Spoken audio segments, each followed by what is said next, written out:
Greetings and salutations everyone, I'm Mac. This is Let's Play Raccoon. In the last episode, we finished Vicious Voodoo. We beat Ms. Ruby, and I lost probably the most lives I've lost in the LP so far. Ms. Ruby is rough. Travel plans to China have all been worked out. In this episode, we go to China.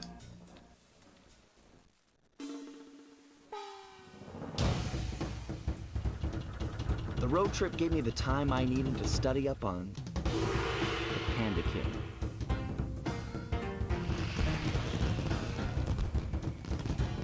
Born penniless, he was fascinated by the fireworks rich noblemen set off every New Year's. He spent a decade learning the art. But when he tried to offer his fireworks to the noblemen, they couldn't see past his shabby clothes and chased him away. Humiliated, the Panda King took revenge on those who shunned him by using the very tools of his art for crime. The Fiendish Five recruited him as their demolitions expert, and from then on, his explosive touch became feared worldwide. He's rumored to be perfecting some new firework technique high in the unstable Kunlun Mountains of western China. Sly Cooper in.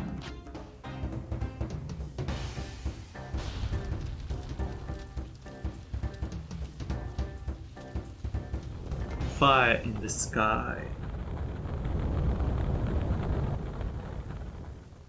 Yeah, more of the people that we're dealing with have sympathetic backstories than anything else. Ironic after finishing Persona 5 Strikers, right? I plan on finishing the game tonight. If Proton John can do it in 2 streams, then I'm sure I can beat this game this evening. And with all the blue bottles too.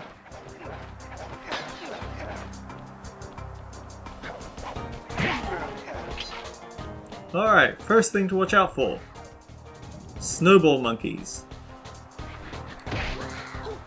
And gorillas firing snowball monkeys. And now, for the one Binocucom in the game, the one conversation you can't replay. Would you look at that? A fireworks show! Oh my gosh, that's awful! That poor village just got buried in freezing snow! The rocket came from that giant statue, and you can bet the Panda King lit the fuse. I've got to find my way up there and fast before that lunatic squashes another town. Yeah. Sympathetic backstory perhaps, but no, it doesn't exactly excuse mass murder.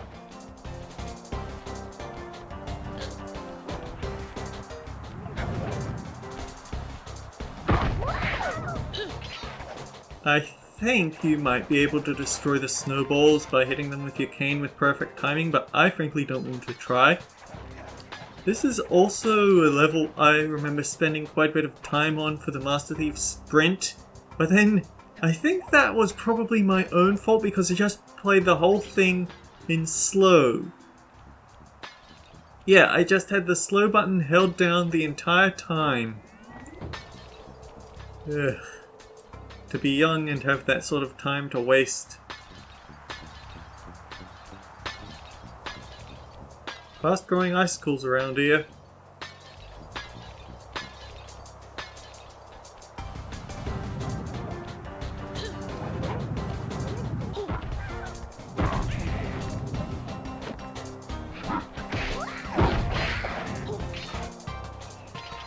Those guys are a bit like the Chumley, the skeleton turtles in the previous game, because they attack you from a distance, but they get really, let's say, petrified if you get close to them.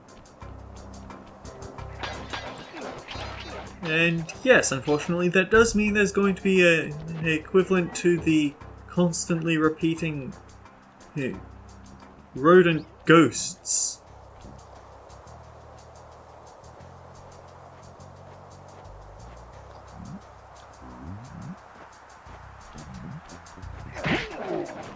Also, I forgot to mention this.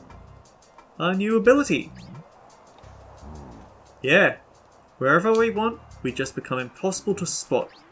Provided a guard hasn't already spotted us. If they have, then the invisibility doesn't work.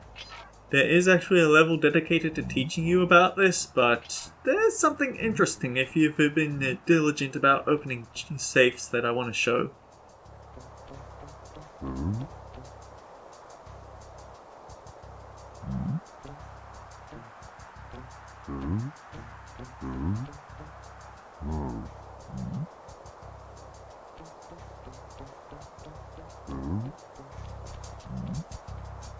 We have 3 guards, and we have 3 fireworks.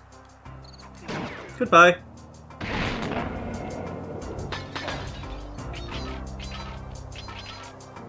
And now we have 2 fireworks.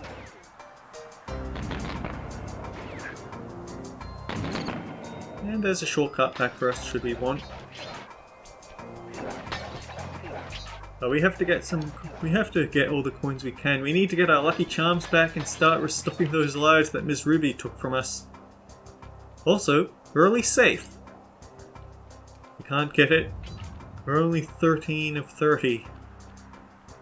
Which makes me worry that I've actually been very sloppy about today.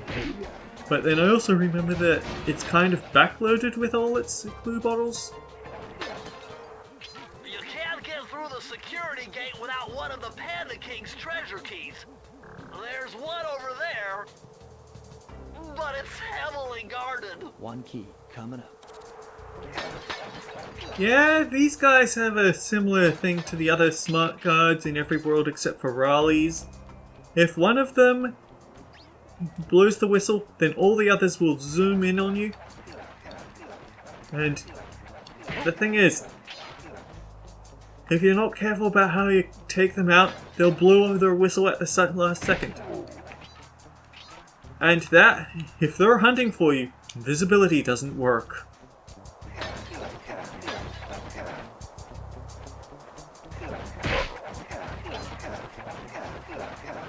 It's kind of funny really, because this is the one consistently you don't get to keep it to... Screw you.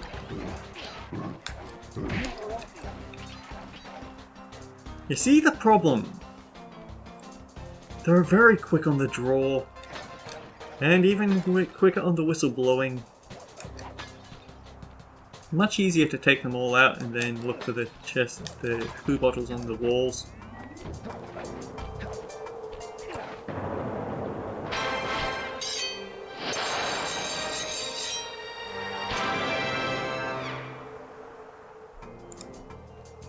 How close are we? 6.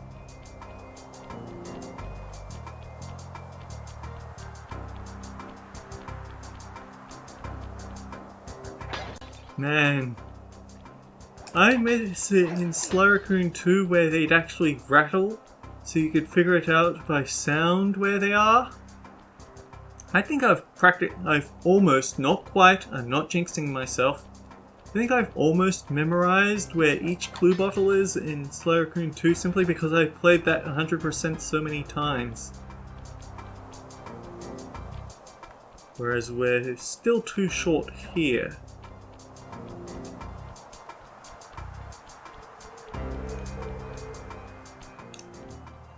Fortunately, there's nothing stopping us from backtracking. So I just hold down fast and see where it takes me. Oh. There is this little obstacle course though.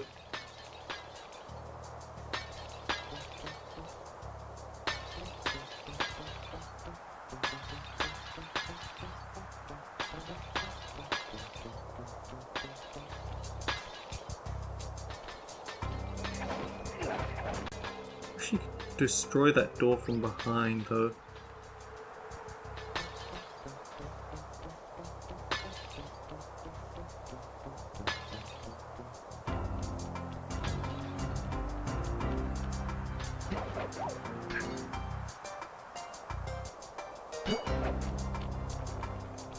I wasn't sure I could make that jump.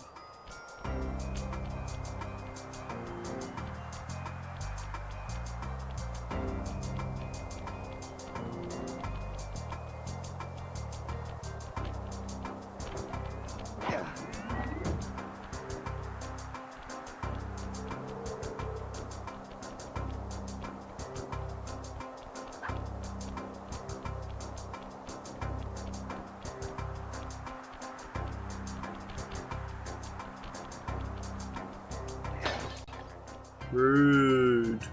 Very rude. But then I don't think I've ever really stopped to listen to this music before. Right, it's not there. That's the tail on our car, which our car has for some reason.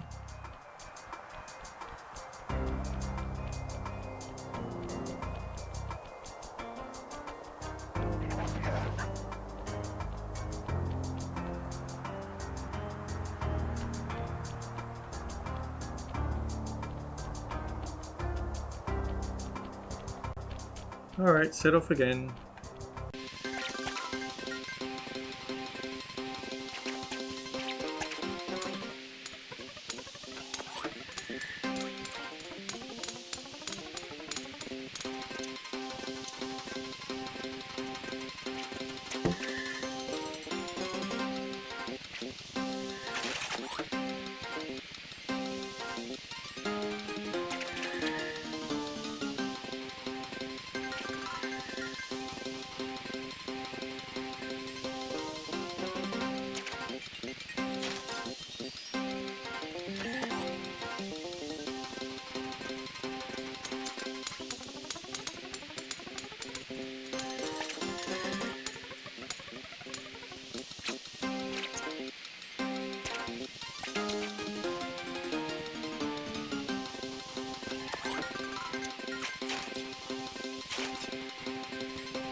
The green and white really doesn't make it easy.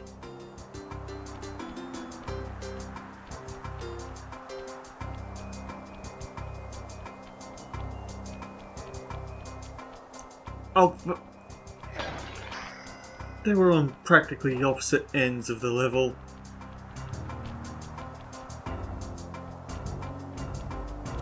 Press the circle to enter the vault code. I got a real headache figuring this one out. Input 578.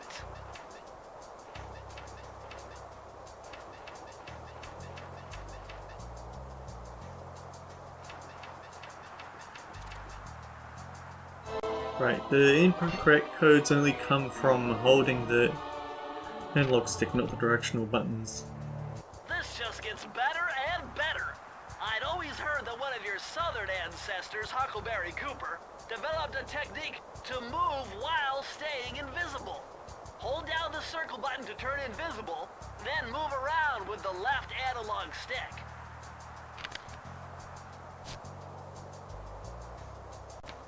So yeah, before we even get the level that teaches you how to use it, we can get this ability. But also keep in mind that I've been doing the worlds, well, let's call it flawlessly. I've been making sure to get every vault before leaving the world, before this world, so even because of how the game works, it's impossible to get the move while invisible before you get the invisibility.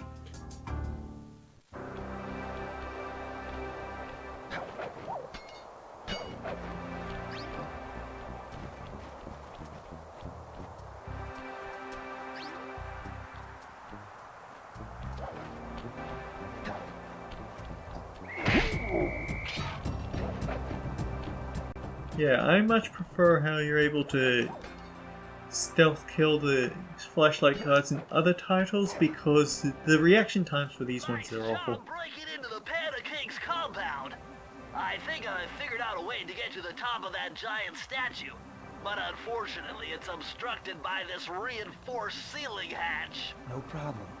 They seem to have plenty of firepower around here. I'll just have to find a few more treasure keys to get at it. I lost my train of thought.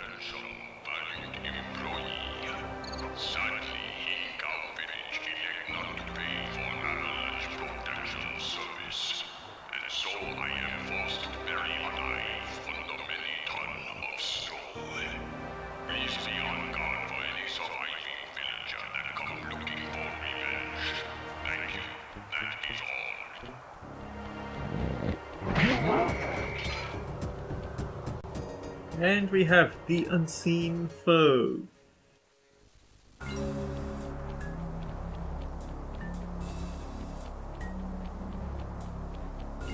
Oh boy, I remember this one being a pain for treasure bottles.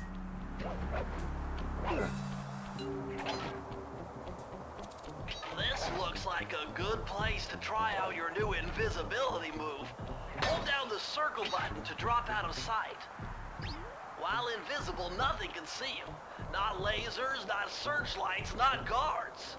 Oh, and if the guards already see you, then the invisibility trick won't work on them. Yeah. The camera points you away, but behind you are these. This stuff is all over the place in this level.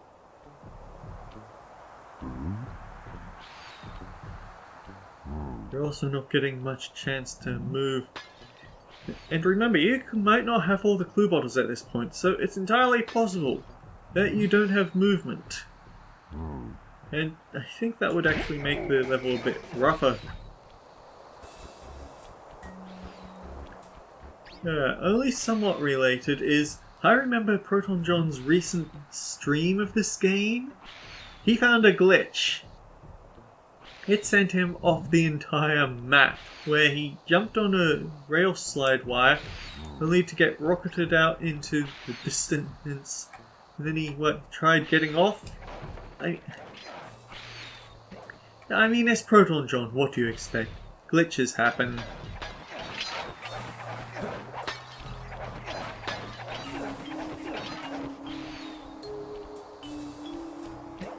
This is the only previous Raccoonist move that you don't have by default in other games. For obvious reasons, it's kinda broken. In the Master Thief Sprint, I remember you have to take every little advantage. Like, you have to time when you turn invisible. You have to time it. Basically, you have to time it in such a way that you spend as little time invisible as possible, but also that you still keep moving while invisible. I also remember that a lot of the time you'd jump while holding circle button to stick up against walls, or keep jumping and hitting circle to climb the pipes or ladders faster. You have to take every little advantage you get in those because they're damn speedruns.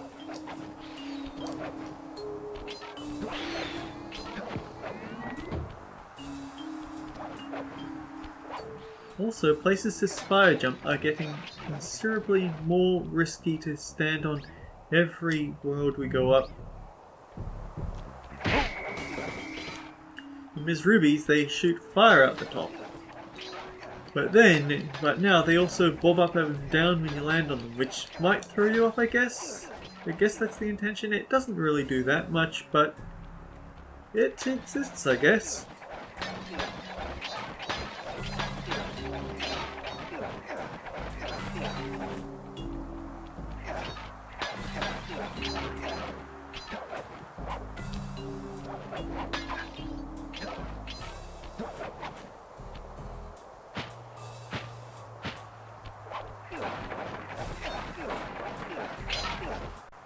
And now, you have Guy with Stick, which I guess is an upgrade to the Planko hammer wielders, or the mosquitoes. We also have these ninjas. I'm not sure what they're an upgrade of, but they're still there. Whoa! I did not see him, but he didn't hit me.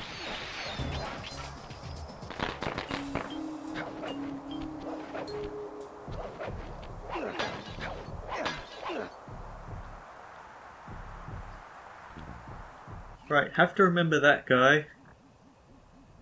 General So, Apius Sodium, has hairy palms. I guess they could get away with that.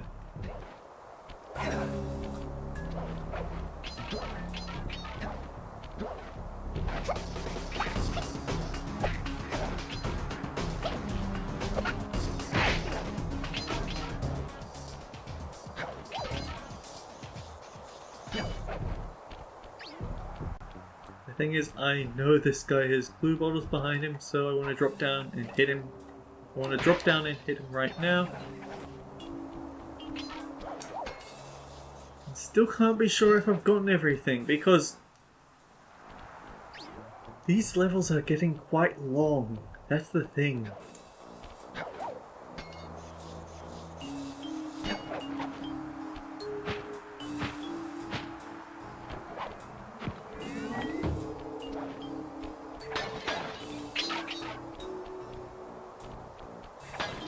You could try to get those glue bottles now. Or you could make a mad sprint for the alarm and disable it.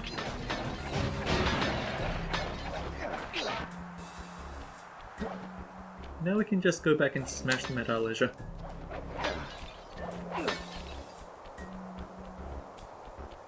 It's kind of interesting because the way that those lasers are programmed, you'd actually never see a pattern that you can go in. You've got to do it on the fly. I remember that in one of the dev commentaries, that you'll never see a pattern form. You've just got to do it on the... well, basically what I just said. It's the same sort of programming and design that they had for the Marvelous Mistake on Steam, but I don't quite care for that game as much because it feels a bit more... you've got much less safe places to hide. And I'm okay that we... yeah.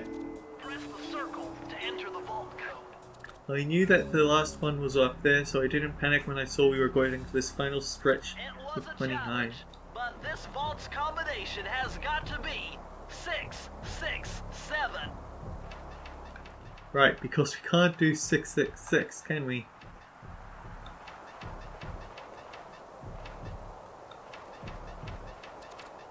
Five, 6, 7.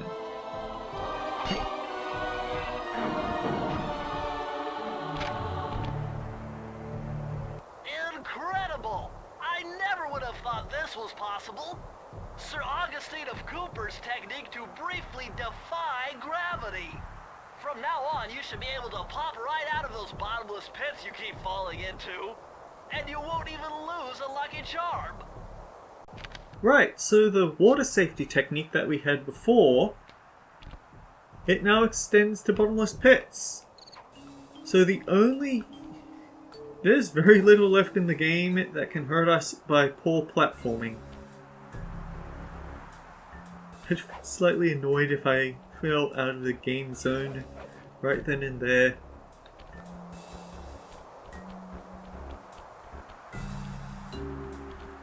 But yeah, this pagoda is some kind of huge gunpowder production plant. Judging by the scale, the Panda King must be making tons of explosives. This is basically that elevator shaft we had at the beginning of the game. Not much harder here either.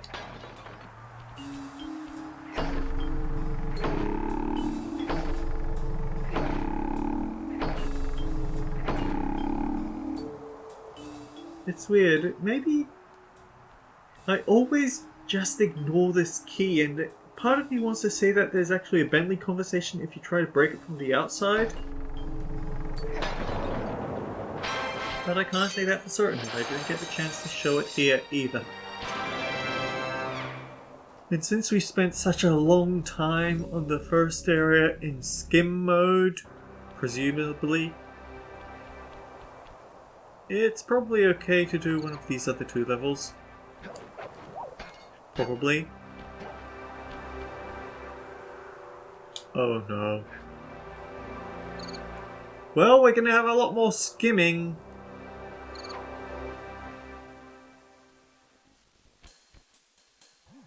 Murray's all fired up to make the run for the key. While on the blasting station, use the left analog stick to aim and the square button to fire. Right on. I'll keep him covered. Time to move, Sly. Alright, time for more Murray protection. Hey! No! Hey! So yeah, those rotten little ninja monkeys, they're actually the equivalent of the ghost gophers. Oh no!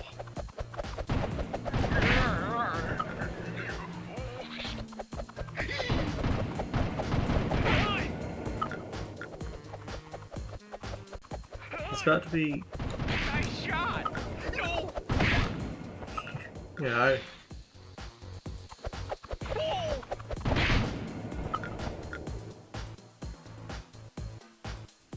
I think you can sort of predict where they're gonna come from by looking ahead or behind a bit, but still, it's not easy. Murray, you had better not cost me that gold charm.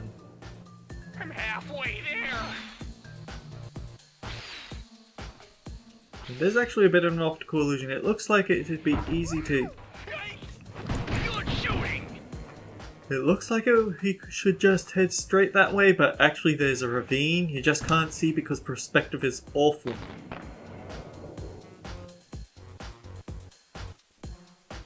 Yeah, it looks like he could just walk up there, but no, there's a ravine. There's also a smart guard. Don't let him get hit by the smart guard. And I think two ninjas attack at once here. Dang it. Well, better that than me shooting him, right? And now, the problem. Flashlight guards are going to be showing up on all sides. Have to be ready to knock them out. Thankfully it'll zoom in on them. But you don't have much time to react.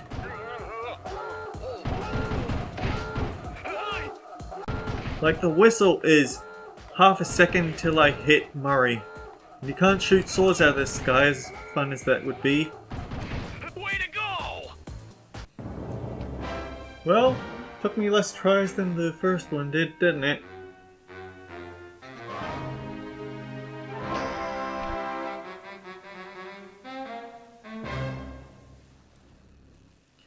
Until next time, guys, take care.